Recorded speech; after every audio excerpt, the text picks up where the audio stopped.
উত্তর কোরিয়ার supreme leader Kim Jong উন পরিষ্কারভাবে জানিয়ে দিয়েছেন আগামী ৫ বছর তার দেশ হাত গুটিয়ে বসে থাকবে না, বরং তারা আরও আধুনিক এবং শক্তিশালী মিসাইল তৈরির কাজ চালিয়ে যাবে।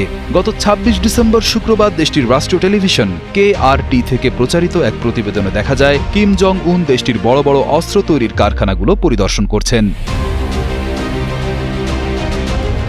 রাষ্ট্রীয় টেলিভিশনে প্রচারিত স্থিরচিত্রে দেখা যায় কিম জং উন তার শীর্ষ কর্মকর্তাদের সাথে নিয়ে কারখানার ভেতর ঘুরে বেড়াচ্ছেন। ছবিতে পরিষ্কার দেখা যাচ্ছিল কিম জং উন এমন সব যন্ত্রাংশ খুব মনোযোগ দিয়ে দেখছেন যেগুলো মিসাইল বা ক্ষেপণাস্ত্রের অংশ বলে মনে করা হচ্ছে। কিম জং উনের মতে দেশটির নিরাপত্তা নিশ্চিত করতে এবং শত্রুরা যাতে সহজে আক্রমণের সাহস না পায় সেই জন্য এই অস্ত্র ও গোলাবারুদ তৈরির খাতটি অত্যন্ত গুরুত্বপূর্ণ। তিনি একে ওয়ার ডিটারেন্ট বা যুদ্ধ প্রতিরোধের কৌশল হিসেবে উল্লেখ করেছেন।